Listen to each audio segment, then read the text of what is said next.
Are you struggling to focus on anything in your life? Do you feel stressed and anxious? Are you finding it hard to motivate yourself to get anything done? The problem could lie in your cluttered mind. Modern life is busier than ever before. Most of us feel rushed from morning to night, dealing with family commitments, work obligations, a social life, and personal issues all take their toll. The sheer number of chores, tasks, and responsibilities that we have to fit into each day can seem overwhelming. It is precisely this that causes mental clutter. The good news is that even if you're finding life hard to control at the moment, by putting some simple organizational techniques into practice, you can make an enormous difference to your mental and physical well-being. You can take back your life, improve your focus, reduce your distractions, and eliminate your stress points. When you banish the mental clutter and organize your mind, you'll find that you'll get more done and you'll feel a lot happier overall. With greater organization comes greater control and clarity, so you can see more clearly the direction in which you're heading and concentrate on the areas that are most important to you. In this video, we'll discover about the clutter effect. These days, we've all become more used to living with a lot of things in our lives. Yet those things can get out of control and can lead us to feeling overwhelmed, becoming less productive, struggling to focus, and lacking in motivation. This is the clutter effect. Yet many people have no idea just how disorganized their lives have become. They've become so used to juggling the many elements in it, from relationships and children to careers and friends, that they can't see the woods from the trees. Eventually, though, the confusion will become so great that they won't be able to function effectively at all. Therefore, knowing what clutter actually is, how to identify it, and how to eliminate it lies at the heart of achieving overall happiness and success. What is clutter? When you think about clutter, you probably imagine piles of magazines and paperwork strewn over your countertops and mounds of junk on the stairs waiting to be taken up. It's true that this is clutter, but it's only the physical kind. Your mind can become cluttered too. Intrusive thoughts, an ongoing list of must-dos, regrets of missed opportunities, unfinished work, and worries about things that might never happen are all examples of mental clutter that make us feel out of control.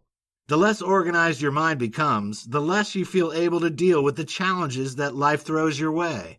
There is an endless cycle formed between physical and mental clutter. The more disorganized your mind, the more disorganized your home, workspace, and life in general will become. Meanwhile, if you're living and working in a cluttered environment, it's inevitable that your mind will become cluttered and disorganized too. The vicious circle leads to ongoing problems as you lack the ability to break the chain, get rid of the mess, and take your life back. Which areas of your life does clutter affect?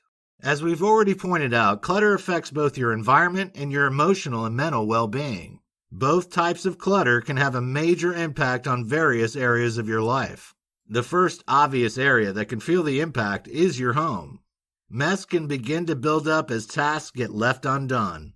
Soon a pile of magazines has grown on the coffee table. A stack of shoes is thrown in the corner in the front porch, and clothes are piled up on the bedroom chairs. The more messy and more disorganized your home becomes, the harder it is to get motivated to sort it out, and the more negative the mental and emotional impact becomes of living in such an environment. The second key area that is badly affected is the workplace. A lack of organization in the office leads to all kinds of issues. Low productivity, an unprofessional first impression for visitors or clients, and poor morale are just some of the problems that arise from a disorganized working environment. Again, once the office has become cluttered, it becomes more difficult to take action to organize it. As the mess mounts up, the worse the associated problems become. The third area that feels the impact of clutter is your personal relationships.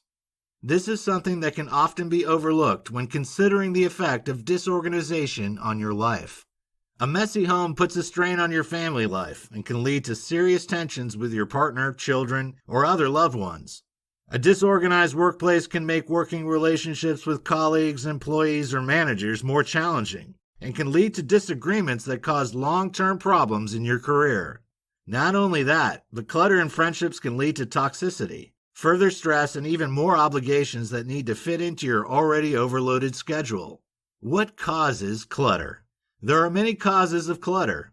Some are physical and others are emotional or mental. Some are also a lot more obvious than others. Perhaps the first and most obvious cause of clutter has to be excess physical possessions. Most of us are guilty of accumulating items simply because we can't bear to get rid of them, even if we don't really want or need them. There are gifts that we receive for birthdays and holidays, souvenirs from vacations gone by. Odds and ends have piled up over the years that should really have gone in the trash, but which have, inexplicably, been put in a drawer or on a shelf for later and allowed to remain there.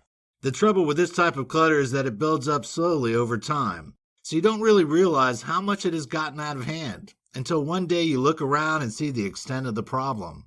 The second cause of clutter is having excessive commitments in your schedule. We've already mentioned how busy modern lives have become. Whereas in the past, lives were much simpler. People went to work, came home, spent time with their family or their friends, and then went to bed ready to do it all again the next day. These days, there is so much more to consider. Careers have, in many cases, become considerably more high-pressured, with the expectations placed on workers at all levels much higher than ever before. Family lives are also more complex than ever before, with many people having divided or blended families. Struggling to fit in contact with children, dealing with stepchildren, or having to handle an ex-partner along with a current one can all increase the pressures on everyday living. Then, of course, there are all the other elements that weigh on our minds. An endless stream of social media and 24/7 access to news can easily lead to us becoming overwhelmed with negativity. Meanwhile, we feel the pressure to make the most of our limited leisure time by caving into the demands from friends, colleagues, and family members to attend different events and participate in various activities. Add to this the additional pressure that we pile on ourselves to work out, to improve ourselves, and to be the best that we can be in every respect. It's no wonder that so many of us struggle to cope as we sink ever deeper under a heap of obligations, commitments, and requirements.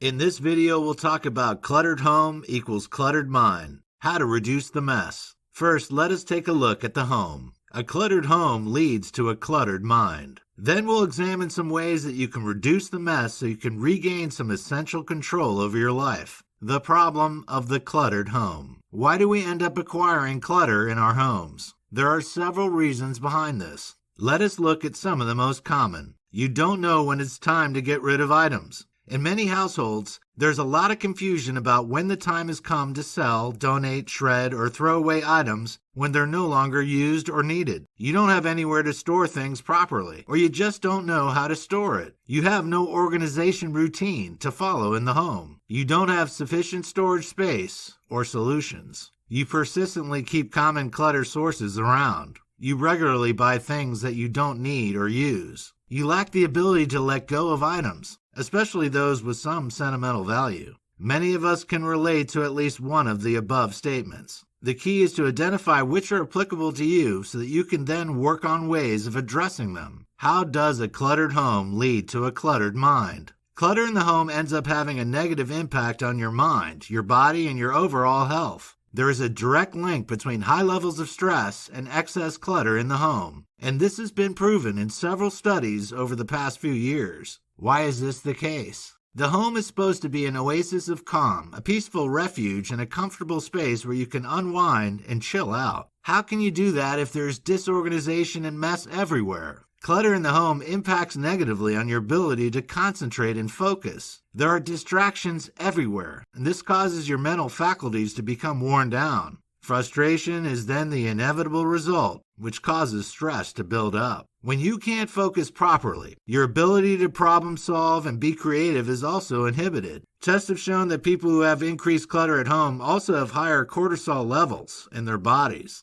Cortisol is a stress hormone that triggers a flight or fight response. When levels of this hormone are high, we cannot truly relax or unwind effectively, and we're constantly in a state of high alert. Meanwhile, those whose homes are tidier, more organized, have happier and less stressed lives. One further problem that clutter can cause in terms of mental health is the feeling of guilt that can build up over time. Knowing that you should be keeping your home spotless but not seeming able to find the motivation or the time to get the job done can increase anxiety levels. That makes it even harder to relax or enjoy yourself during your potential downtime. You're constantly thinking about all the many tasks and chores that are incomplete and that still remain to be done. The areas to tackle. The average home has many areas where clutter can begin to gather and accumulate. However, there are 4 key areas that you should look at first when preparing to get organized and to take back control of your life. First, take a look at your floors. Do you have piles of items in the corner of the room?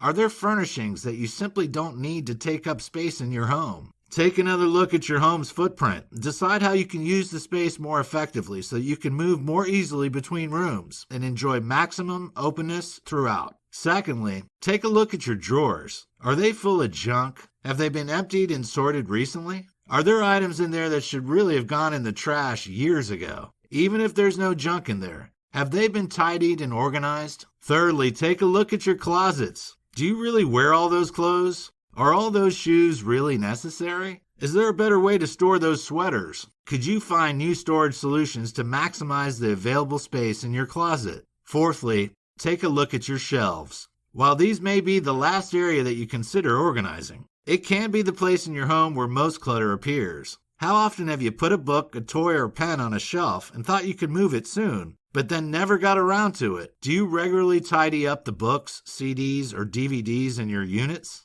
It's time to give them a once-over to get rid of any items that don't belong on a shelf. In this video, we'll discover about a guide to organizing your home. Are you ready to organize your home to reclaim your life, but aren't sure where to start? Then here's a complete guide to help you begin that task. A systematic approach. To be successful in organizing your home, the key is to take a systematic approach. Decluttering your home is a major task, so tackling it in stages is a good idea. You may decide to begin with a single room and thoroughly sort it out before you move on to the next room. Or you may choose to tackle a single zone within one room, for example the cabinets, before moving on to other elements within the space. Either way, taking a systematic approach allows you to see results, albeit small ones, from every task you complete and helps to increase your motivation to continue. There's no need for any fancy tools or equipment when it comes to decluttering your home. All you need is 5 bins or baskets. You should label them as follows. Put away. The items you put in here will be those that have somehow strayed from their original storage space. They need to be put back in the correct location. Recycle. This is for items that require recycling like paper, glass, and plastic. Mend or fix.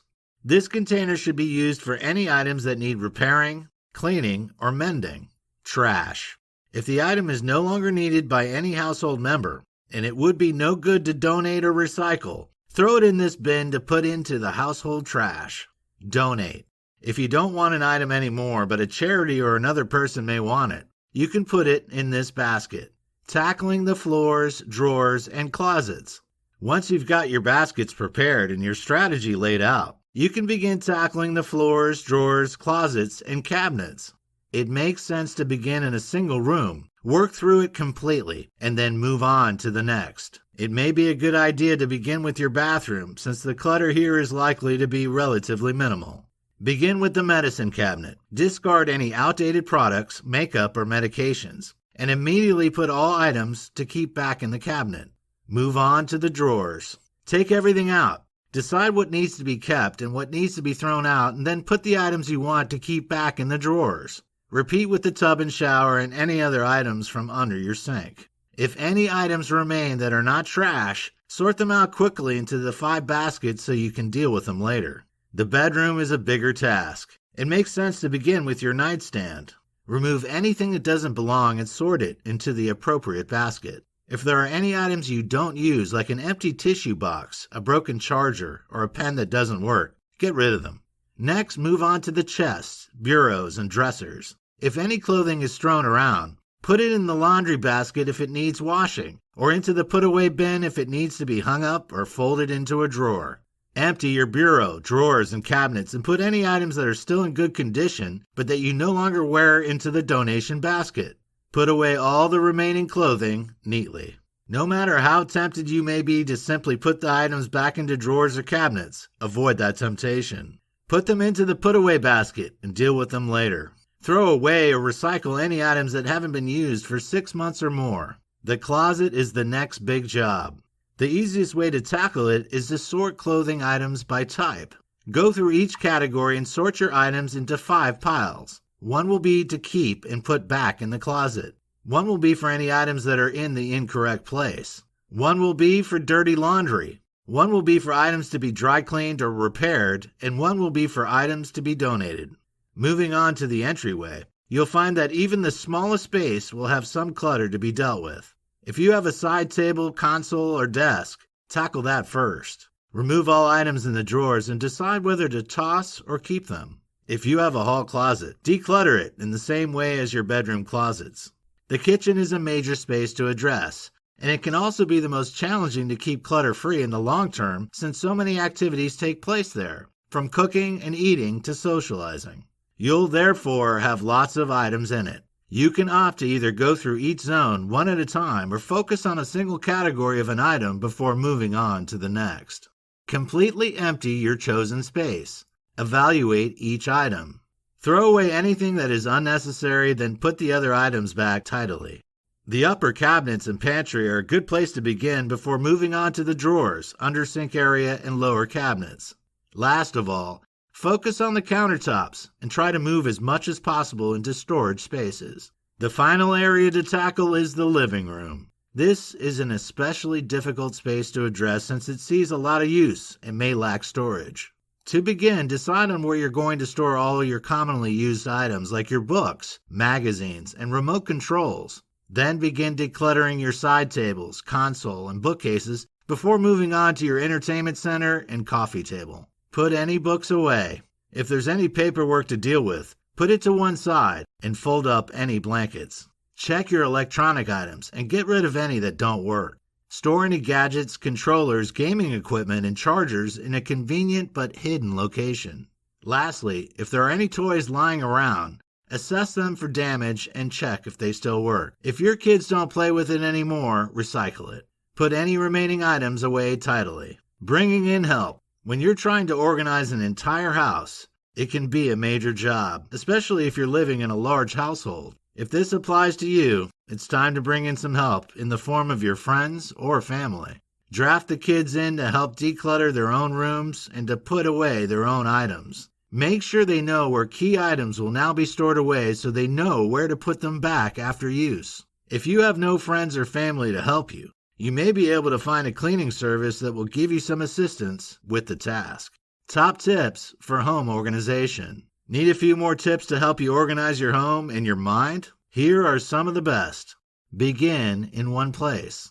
Decide which space is your top priority and start there.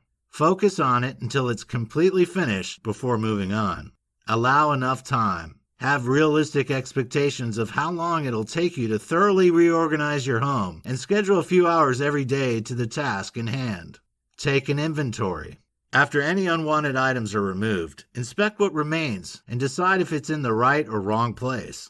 Anything that would be better off somewhere else, move it there. Check for wasted space. Are there any additional areas that could be put to work for you? Spaces under beds, over doors, or under sinks may be overlooked but may hold valuable storage room. Think vertically.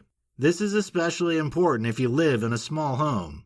Maximize your storage by shelving right up to your ceiling. Divide up spaces.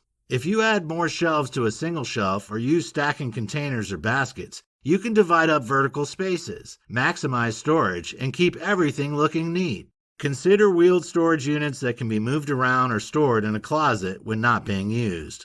Remember the key words: flexibility, accessibility, and visibility. Choose transparent containers or ones that you can label easily to save you time. Ensure that you've put the most frequently used items in a space that is easy to access, and choose an adaptable storage system that can be reused and reconfigured to suit your changing needs.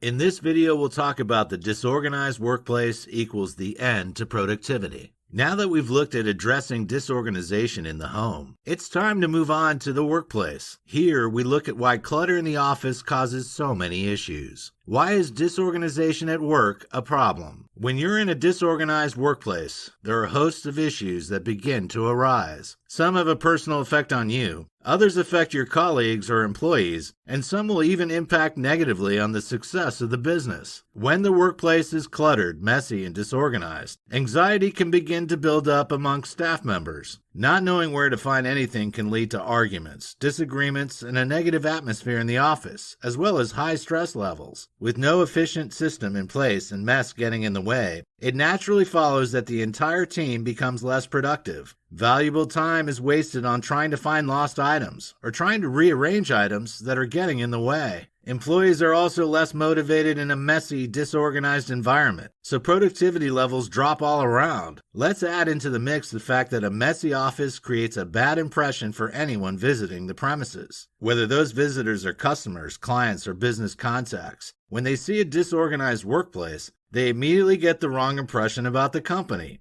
and think that it's an unprofessional organization. This also negatively impacts on the success of the business. How to become more focused. The first step to becoming more focused at work is to eliminate any physical mess. Desktops, drawers, cabinets, and other surfaces in the workstation should all be given an overhaul, and any unwanted items should be thrown away, recycled, or put back where they belong, neatly and tidily. When your immediate work environment is tidy, clean, and organized, it becomes easier straight away to concentrate on the tasks in hand. You can quickly see the items, files, and paperwork that you need, so no time will be wasted. You'll also feel a lot less stressed and anxious when everything has a place and stays in it. Eliminating virtual mess. Bear in mind that disorganization in the workplace doesn't end at your desk surface. Virtual mess is another serious problem that can begin to pervade through your mind and cause reduced productivity, low mood, poor motivation, and general stress. Your hard drive and email folders can be a source of anxiety for you if they aren't kept in some kind of sensible order. Virtual clutter can cause just as many problems as physical disorganization, or maybe even more. If you can't find the important file that you need to send to a colleague, or you're trawling through endless emails trying to find an urgent message that you've lost but need to respond to quickly, your stress levels can go through the roof. Tackling this virtual mess is an important component in decluttering your workplace. It will make a surprisingly big difference to your mental well-being. In this video, we'll talk about making your workplace organized, a guide. If you're ready to begin making your workplace more organized but aren't sure where to start, here's some valuable advice. How to tackle organizing your desk. The first step to tackling your desk organization is to declutter any visual distractions. Artwork done by your kids, hundreds of photos of your last vacation, motivational sayings, all of these could be halting your productivity and preventing you from focusing at work. Take a look at the items that are on your desk. Do they all belong there? Any files or papers that should be put away in the correct locations should be stored away now. If there are pens lying around on the desktop, check to see if they work, and if they don't, throw them in the trash. Are there old articles, newspapers, or advertising materials lying about? If they're unneeded, recycle them. Look again at any old binders or files to assess the contents. If the information and papers inside are old or won't ever be needed again, get rid of them. Be ruthless. Tackle your hard drive. A virtual mess can have just as negative an impact on your mental well-being and on your productivity as a physical mess. So begin by reorganizing the computer desktop. If documents have been saved there for years or icons are cluttering your whole screen, you'll struggle to identify the ones you need quickly when you need them most.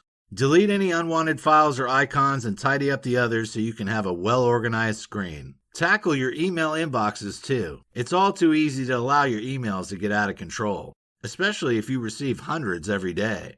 However, setting some time aside to sort out your folders and to delete the trash will help to make things manageable again. If you spot any overlooked messages, reply to them and file them neatly in a folder where you know you can find them again. Once your inbox is tidy, it's important to stay on top of the task. Set aside time each day to check emails and handle them appropriately. Make it your aim to have 0 inbox messages before you go to bed. Top tips for work organization. Do you need more tips to successfully organize your workplace? Here are a few pieces of expert advice that will stand you in good stead. Chuck the junk. Have you used an item in the workplace recently? Are you realistically going to use it again? Just as you would at home, create separate piles to be dealt with later. 3 piles should be here: a trash pile, store pile, and to-do pile. Create an effective storage system. As long as it makes sense to you, it will get the job done. Tackle the to-do pile.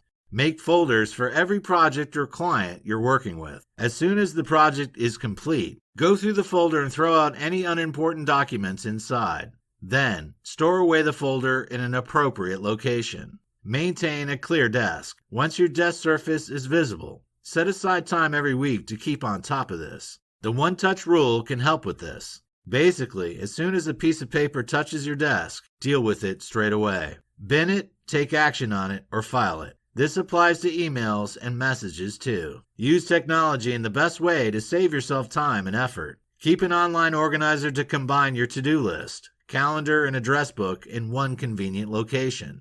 In this video, we'll discuss, is your life disorganized? Now that we've addressed the clutter that builds up in the home and the workplace to cause disorganization, chaos, and poor mental health, it's time to look more closely at your life. It's very likely that your life is also suffering from some severe disorganization if you feel as if you're lacking control. What is a cluttered life? As we've already said earlier in this video course, we tend to think of clutter as a physical thing. However, all too often it can be mental or emotional too. When your life is cluttered, all that mess and disorganization is invisible. It's inside your head. Yet that doesn't make it any less stressful to deal with. In fact, it makes it even more challenging to manage. What does a disorganized life look like? How do you know if you have one? There are several signs that you can look out for to tell you that you're suffering from this problem. Firstly, you have a schedule that is overloaded with activities. You seem to be busy for every single hour of the day, with no time to spend on yourself. You feel as if you're constantly at the beck and call of other people,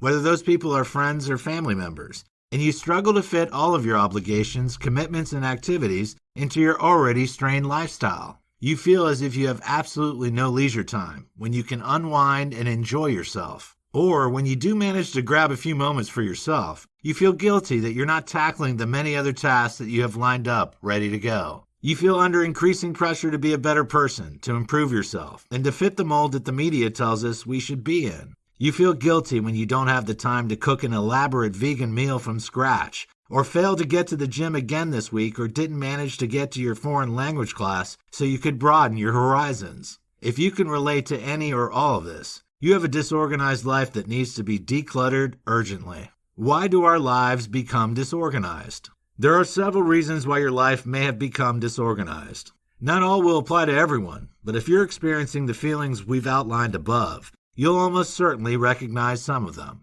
You're neglecting your own basic needs and are therefore making poor decisions. This can lead to stress, anxiety, and obsessive thoughts that prevent you from focusing on more important areas of your life. You have a FOMO, or fear of missing out. This is a very 21st century problem and a very common one. It's something that propels you to sign up to the gym when you simply don't have time. You take an extra class even when you're struggling with the ones you have. You scroll through Facebook for another hour rather than going to bed. Or you head out for a night at a club with friends even though you know you have to get up to work early the next morning. While FOMO comes from a place of wanting to enjoy a better life, it can end up making your life worse by adding more stress, anxiety, and distractions. You struggle to let go. This may apply to both physical and emotional baggage. Even if something is causing you pain or is making you unhappy, you still struggle to release it, and this causes you to dwell on it over and over again. You haven't learned what enough means. You still feel that you somehow have to be better, to be more perfect, to acquire more things so you can be worthy of acceptance, love, and praise. You haven't grasped the concept that good is good enough, and this leads you to obsess over things in your head that make you unhappy, unfocused, and non-productive. You can't say no. Some people just don't feel able to put their foot down, even when they really don't want to do something. They're too worried about the reaction they'll receive or about upsetting someone and losing their friendship even if they stand up for what they want and need. You feel obliged to do things, even when they aren't your responsibility. You haven't grasped the idea that delegation is a good thing, and you worry that you'll lose your importance if you allow someone else to take on a job that has always been yours. The problems of an overloaded life.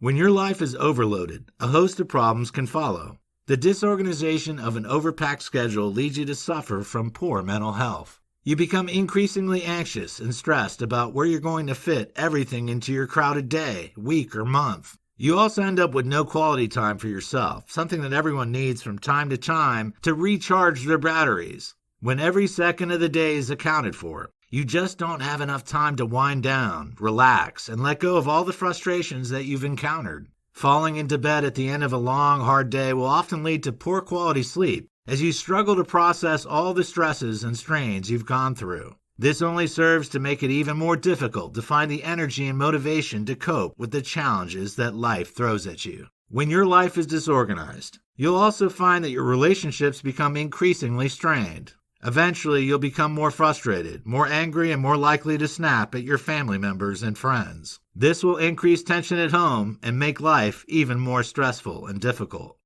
In this video, we'll talk about a guide to organizing your life. Are you ready to take control of your life once more and learn how to organize it so you can enjoy better mental well-being? Then keep watching to discover a few top tips. How to reduce your obligations and commitments. The first step is to look at your various obligations and commitments. Do you really need all of them in your life? Are there some activities that you could quit to give yourself more time to unwind or spend with those who really matter? It's time to weed out anything that you can't live without or that makes you anything less than happy. If it isn't necessary and you don't love it, and it's possible to ditch it, then let it go. Next, be selective when taking on any new activities or pastimes. Before you agree to anything or leap right into something new, take the time to think about it. Do you really want to do this new activity? Will it add something positive to your life? Or will it drain on your emotional resources? Make a decision based on your answers to those questions. A guide to reducing social media use. Social media is proven to be one of the biggest causes of FOMO. It stands to reason that we look at other people's profiles and often feel jealous of the lives that other people seem to be living. However, it's important to remember that in most cases, people present the image of their lives that they want others to see, rather than depicting the real truth of their situation. A family member can appear to be perfect on a Facebook profile, but the members could all be suffering on the inside, without those scrolling past recognizing it. Never compare your inside to other people's outside. If you're finding social media platforms are causing you to struggle mentally, or you're finding that you're spending more and more time scrolling through pages rather than getting on with your life, it's time to reduce your social media usage. How do you get started with this? Short of actually deleting your profiles, you might find that a simple place to begin is simply to sign out of your profiles when you've finished checking them. If you have to go through the rigmarole of signing in every single time you want to check your notifications, you'll soon begin to reduce your usage. If this doesn't work for you, you should try leaving your phone in another room or in an inaccessible location for part of the day, and never keep it by the bed at night. This will help you to limit the amount of time you spend on social media. How to reconsider your routines. Are your routines causing you mental strain? Then it's time to give them an overhaul. It can be all too tempting to stay stuck in a rut because change is scary, but that's rarely a good cause of action when you've lost control of your life. Take a look at how you spend each day. Is it working for you? Which elements are causing you to struggle? How could you move them around to make life easier or less stressful? For example, if you've scheduled a workout at the gym before you go to the office, but you're struggling to get out of bed because you're so exhausted, and then find it difficult to focus at work for the rest of the day because you lack energy, it's time to look at how you can make adjustments.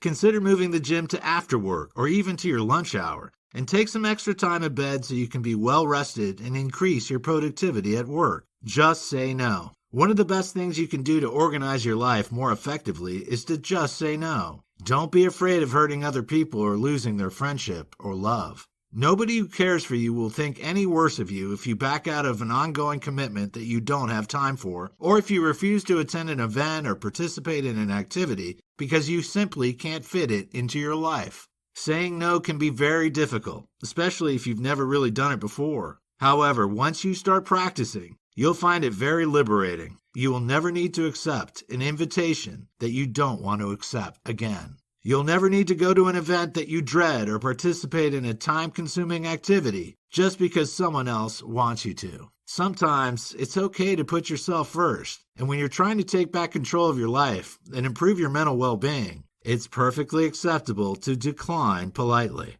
In this video, we'll discuss, could I benefit from a friendship organization? All too often, we end up in friendships that cause us more problems than happiness. Most people will recognize the scenario of a so-called friend who only seems to be interested in their own problems, who always seems to be asking you for help, but then never seems to be around when you need their assistance in return. Many people are extremely aware of having a friend who only ever seems to come around when they want something, or when they want to complain and whine. If you have a friend who brings you down rather than lifts you up, it's possible that you could benefit from some friendship organization. Could some of your friendships be causing your problems? Cluttered friendships are one final facet of a cluttered life that can lead to a disorganized mind and poor mental well-being. If you constantly feel as if you're having to put someone else first without that person having the same approach to you, you're probably in a toxic friendship. It's human nature to try to cling on to the friendships that we've formed, but sometimes those friendships simply aren't worth saving. When a friendship brings you misery and not happiness, it's time to consider letting it go in order to declutter your life and boost your mental health. What is a toxic friendship? How do you recognize if you're in a toxic friendship? It can be hard to spot a toxic friend. It's possible that they were once a best friend who was kind and helpful towards you in the past. It can be difficult to see how a relationship like that can deteriorate over time, and so you might overlook the telltale signs of a toxicity for a long time. Often, jealousy is the root cause of a toxic friendship. Perhaps you got a better paid job, found a new partner, started a family, or lost weight. Your friend may find it hard to cope with their own feelings of inadequacy and may begin to put you down, treat you badly, or even blank you. Label your friendships for clarity. Labeling your friendships will bring you more clarity in your life. You can divide your friendships into two groups: drains or radiators. Does your friend bring warmth into your life and make you feel happy and good about yourself? If they do, that's great. They're a radiator. However, if they drain all the love, positivity, strength, and happiness from your life, it's a toxic friendship, and your so-called friend is a drain. Once you know which of your friends are drains, you can take action. You may be able to cut your toxic friend completely out of your life. If they are someone you only saw irregularly anyway, you can just stop texting, calling, and arranging meetups. You can delete them from your social media. Yes, you'll probably feel awkward and guilty, but it's for your own good. On the other hand, if it's someone that you're still going to see regularly, you may need to take a different course of action. You can hide them on social media, so you aren't subjected to their negativity on a daily basis. Unfollowing someone means that they won't be aware that you can't see their post, but you'll be free of the toxicity and back in control. Since you can't change a toxic friend's personality, you'll need to change how you react to them. Don't allow them to make you feel small or bad about yourself. Instead, tell yourself that your friend has the problem and that there's nothing wrong with you. It can be slow progress, but over time, you will gain back power and control. If it's possible, try to reduce the amount of time you spend with your toxic friend. If you're in the same place at the same time, try to form a buffer with other people. On the other hand, if this person constantly puts you down in front of others, just walk away from the group when she approaches, or reply with a non-aggressive, calm response that turns any snide comments back on the giver. We naturally want to gain praise and acceptance from the people in our lives, but if you have a toxic friend, you can end up feeling much worse about yourself. When you've been hurt in this way, try listing all the things you feel good about yourself for. Write them down and read the list whenever you feel this way. How to feed the positive relationships in your life. Once you've identified which of your friends are radiators, you need to feed those positive relationships so they grow and thrive. Spend time focusing on those good friendships. Try to spend as much time as possible around people that make you feel good about yourself. How can you foster those positive relationships? Here's some expert advice to point you in the right direction. Take time to listen. Listening skills are vital when it comes to boosting your friend's self-esteem and feelings of self-worth. Not only do you need to listen to what your friend has to say, but you also need to work to understand what they are communicating to you so that your interactions can be as effective and successful as possible. Be present. Just because you're physically with someone doesn't mean that you're really there. If you're dwelling on something else instead of really listening to what your friend is telling you, or if your mind is wandering instead of really paying attention to what they have to say, you aren't fostering a positive relationship. The connection you make with your friends is the foundation of that friend's success. So you need to devote enough time, effort, and energy into building up and developing the relationship so that it can grow and thrive. Give feedback and take it in return. Be prepared to offer advice, but also be willing to take it from your friend. This is a key part of a strong friendship. Be trusting. It takes courage to trust someone. However, whatever your baggage, it's important to remember that the more you trust in your friend, the more open you are to positivity.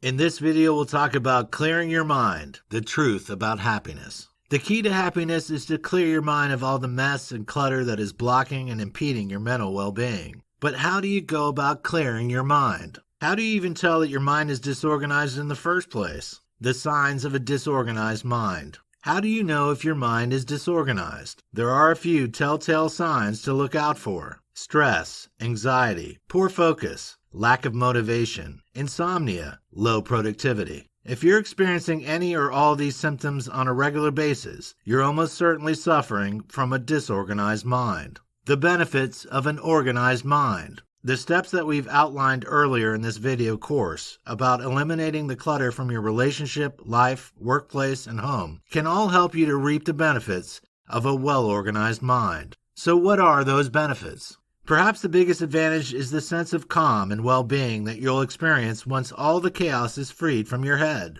Once you've gotten rid of all the mess and clutter, you'll be able to gain a renewed focus on the things that really matter. You'll be able to increase your productivity by being able to concentrate on the task in hand without any unwanted distractions due to the ideas and thoughts churning around in your head. You'll also become more decisive. Once your mind is clear, you'll learn to gain more control over the choices that you make in every area of your life, and you'll learn how to take those decisions wisely and with clarity. You'll soon be able to see the way forward clearly, and we'll be able to move in that direction without any concerns or distractions getting in the way. Your stress will be greatly reduced too once you've weeded out all the unnecessary trash in your head. When you're no longer permanently in fight or flight mode, you'll be better able to relax, unwind, and take time out for self-care. This will allow you to enjoy a better well-being, both physically and mentally, as your body adapts to a more laid-back lifestyle. Finally, the most important benefit of all is that you'll achieve greater happiness. When you have control of your life, you can experience inner peace and positivity.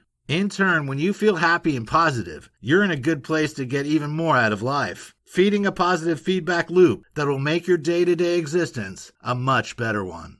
In this video, we'll discover a guide to an organized mind. So, now that you understand all the benefits of an organized mind, you've got some ideas of the areas of your life that can be improved by taking back this control. You need to know how to get to that point. We've already looked at the practical steps that you can take at home, at work, and in your personal life to get rid of the chaos and clutter. This can make life simpler and happier. But how can you take practical steps to organize your mind? Here are a few top tips to get you started. Make lists and journals. Many people find that making lists or starting a journal is a good way to clear their minds. It will get rid of all the clutter that prevents them from moving forward in their lives. You may find that you're unable to focus on the tasks that you need to accomplish because they seem to be running over and over in your head. Composing a list of all the jobs and chores that you need to accomplish will help to set those intrusive thoughts free. Having a checklist of everything you need to get done will help you to see at a glance all that must be got through by the end of the day, week, or month. When you can tick each one off, you will experience a great sense of well-being at a job well done.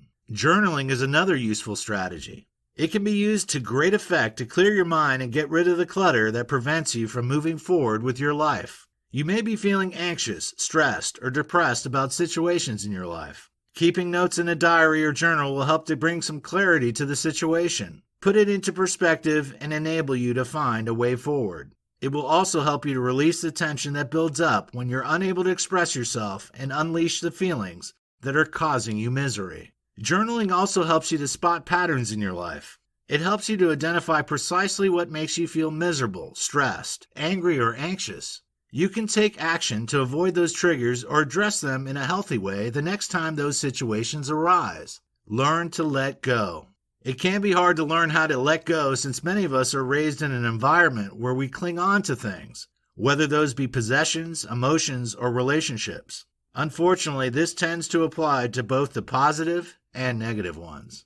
Everyone will go through times in their lives when they feel unhappy, angry, or frustrated. This is completely normal and is something that cannot be avoided. Nor should it be. The key to overcoming those feelings, though, lies in how you deal with them. Do you dwell on them and ruminate over them repeatedly? Or do you find a way to release them from your mind and let them go? Mental clutter and chaos can ensue if you don't let go of the negative emotions and feelings that you're clinging on to for dear life. The longer you spend focusing on them, the less time and energy you have available for the positive emotions that you need to get the most out of life.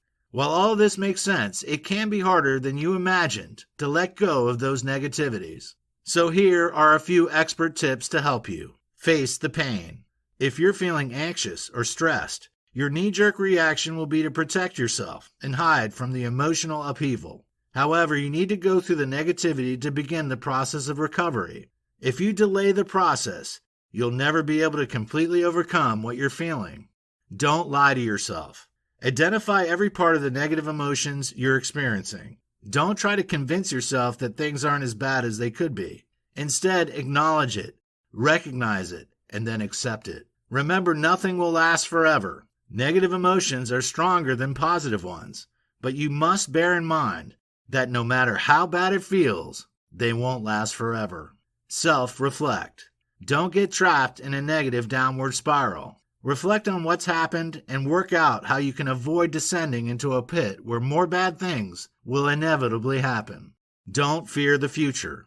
Although you have negative emotions now, the future is bright and you can rise up and embrace it only after you let these negative feelings go. Avoid multitasking. We're all trying to juggle more than at any other time in history, so it isn't too surprising that we all try to multitask. Yet this isn't as helpful as you might imagine. Multitasking will make you less, not more, productive. Evidence has shown that if you shift between tasks, you can waste as much as 40% of productive time. While you feel like you're achieving more, the chances are that you aren't. If you put all of your focus on one task, it will be completed more efficiently and also more effectively. Multitasking has a negative impact on the quality of the output you produce. It's even been shown that multitasking impacts negatively on the way your brain works, slowing it down and making it less efficient. That means you need to eliminate unnecessary distractions that are causing your mental clutter and narrow down your focus to the task in hand. Make decisions and stick to them. When you're able to make a decision and stick to it, you can really weed out the indecisive clutter and chaos that fills your head when you haven't planned a specific course of action. While it may sound simple to make a decision, the reality isn't always that easy. Many of us waver between possibilities and struggle to come down on one side or the other when there are two different options. The key to effective and decisive decision-making is to focus on what's really important and to bear in mind that gratification will almost certainly not be immediate. You must be self-disciplined once you've committed to a course of action and not be tempted to fall at the first hurdle. If you don't stick with the decision you've made, you'll never be able to achieve a clear mind and take back control of your life. Be kind to yourself. If you're to truly organize your mind and find inner peace, you'll need to learn to start being kind to yourself. While most of us agree that kindness brings better quality to your life, many of us still fail to show ourselves the self-care that makes us happier and more positive. But what does being kind to yourself actually mean? How does it look in practice? Essentially, you'll have to learn how to nurture yourself. After all, you can't rely on kindness being shown to you by strangers, but you can always show it to yourself. Being kind to yourself means looking after your own physical and mental well-being. It means having disciplined health habits and living a balanced lifestyle. This comes in the shape of getting enough quality sleep, taking exercise to strengthen your muscles, keep your heart healthy and help you stay flexible, and drinking plenty of water. It means going to the doctor if you experience a health problem, and adopting healthy coping mechanisms to get you through the challenges and stresses of everyday life. Remember, too, that being kind to yourself is an ongoing process. It doesn't mean taking a couple of days to nurture yourself if you're feeling especially low or distressed. It means taking regular time every day and week to look after your well-being. Don't wait until you're sick to care for yourself. Don't wait until you're exhausted before you take a break. Prevention is better than cure, so make sure you adopt a maintenance self-care regime. Thanks for watching. Like, comment and subscribe the channel and hit the bell icon below.